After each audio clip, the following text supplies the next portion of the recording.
archaeologists discovered a strange egg in a cave, oddly encased in a triangular piece of amber. As they prepared to examine it further, a bizarre crystal skull behind them emitted a green light, seemingly triggering a mechanism.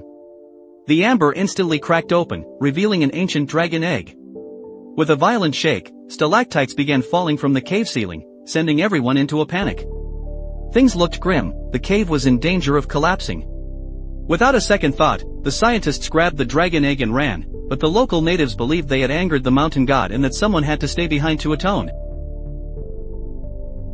Only atonement could appease his wrath. There was no choice. The scientists had to evacuate with the little girl and the others. A beam of blue light shot into the sky. The old man clasped his hands together tightly, praying for the mountain god's protection. The scientists and their companions escaped. They then took the egg back to the lab, preparing to use advanced technology to hatch the creature inside. However, after some research, everyone was terrified. The researchers believed this was likely an ancient Godzilla from 65 million years ago. If hatched, the island nation would face catastrophic disaster. Therefore, they had to bring in experts for further study. Unexpectedly, the experts said it was safe to hatch, and offered $300 million to purchase 51% ownership of the creature.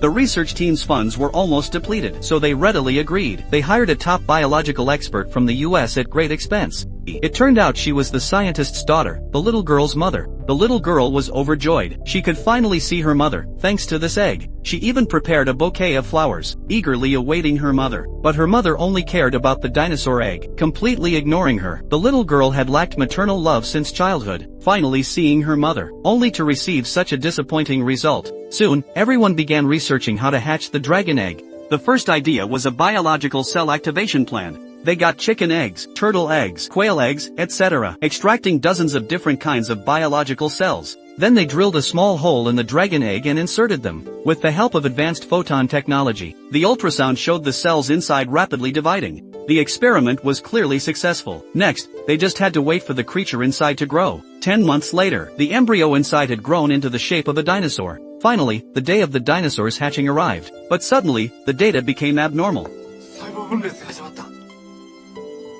Their joy turned to sorrow. It's all over. The baby dragon had stopped breathing due to lack of oxygen. Looking at the flat lines on the monitor, the biologist, Photon, was terrified. Had all their efforts been in vain?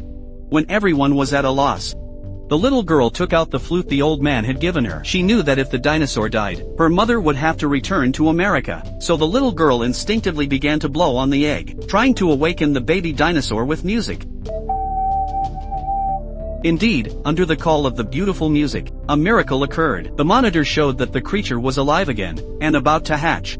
Under everyone's expectant gaze, the eggshell cracked with a snap. The little girl played a tune on a flute to an ancient dragon egg. The dinosaur inside heard it and a little foot kicked out of the cracked shell. Then another foot came out. Wobbling, carrying the egg, it tried to find its mother. It bumped into the glass with a thud. It then discovered its head was still stuck in the eggshell. As its head emerged, it was a baby Tyrannosaurus Rex. Looking at the little guy's adorable, big eyes, the scientists were overjoyed. The dinosaur seemed to have been called by the flute, walking towards the little girl step by step. It seemed to have mistaken the little girl for its mother.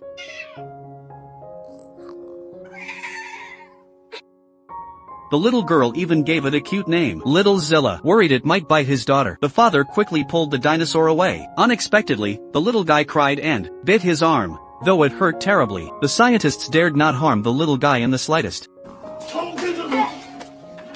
The little guy seemed to know it was a precious and rare animal. Now, it began to wreak havoc without restraint, treating the lab as a playground and playing happily. Clearly, everyone was helpless against it. They couldn't hit it, and scolding it was useless, until the little guy bumped into the girl's feet. It finally became obedient. It seemed the little guy really thought of the girl as its mother. And as the dragon's mother, the little girl was very attentive. Not only did she carefully feed it, she also carefully taught it, like a kindergarten teacher. Let little Slava study hard. When he grows up, he should serve the motherland like Godzilla on TV. Become a useful dinosaur. Seeing how smart he is, the expert team got some bad ideas. They actually took on a lot of advertising orders for the little dinosaur. Food, clothing, and everything. The expert team seemed to have cracked the code to success. They made a fortune. But the little guy, less than a month old, suffered. He had to work hard while still breastfeeding. Although the scientists and the little girl disagreed, but there was nothing they could do. They had already bought 51% of the dinosaur's ownership. After the ads were released, the amazing little dinosaur gained more attention. Many capitalists wanted to get a piece of the pie. They even booked the shooting of the next movie. Knowing he had to work again, the little girl couldn't stand it anymore, so she protested to the scientific team, hoping they would stop everything.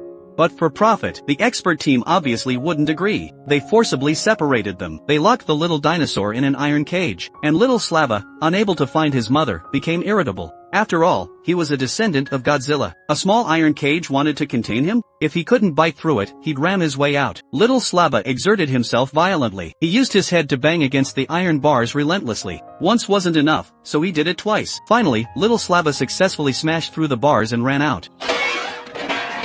He was spotted by a dog passing by. It bared its teeth and barked ferociously at the little guy. Luckily, the little dragon wasn't interested in dog meat. Otherwise, the consequences would be unthinkable. The little dinosaur continued to wander around. Walking into the exhibition hall, he saw a Tyrannosaurus Rex specimen. He knew this must be one of his own kind, and this scene was witnessed by the little girl. She realized that little Slava must have missed home, so she made up her mind. She decided to secretly return the little dinosaur to the big forest to set him free. Little did she know, danger was slowly approaching them. On the other side, several ill-intentioned men in black had already set their sights on the dinosaur. The next day, they called several black-suited agents to threaten the little girl's parents. If they didn't hand over the dinosaur within 5 minutes, they would sue the little girl's family for compensation. Meanwhile, the little girl dressed the little dinosaur in a Christmas outfit.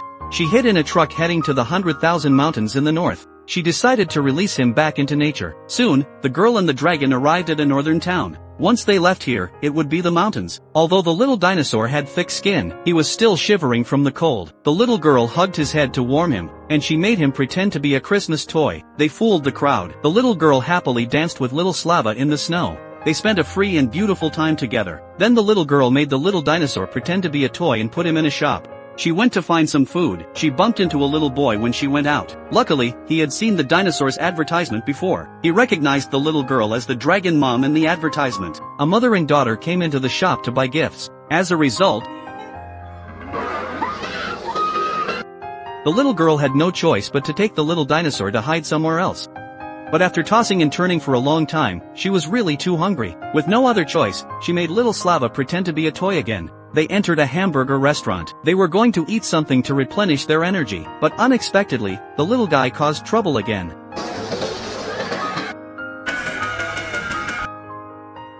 Now the dinosaur was discovered. Just as the black-suited agents were about to take them away, the little boy they met earlier called his buddies. They used snowballs to knock down the bad guys. The little boy drove a snowmobile to help the little girl. They ran all the way. However, the black-suited agents weren't pushovers. They got on snowmobiles and chased after them. Seeing this, the little dinosaur swung its tail and knocked over a snowmobile. Unexpectedly, the enemy who caught up through a large fishing net. The boy and the girl couldn't dodge in time and were caught in the net.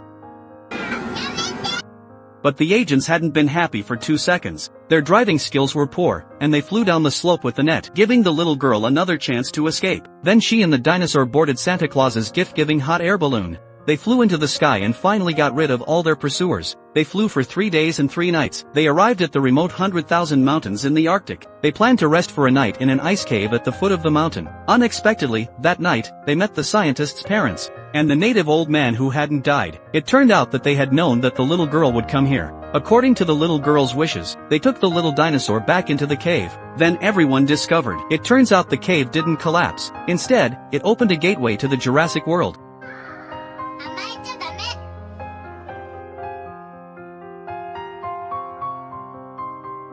After a reluctant farewell, little Slaw could finally go home.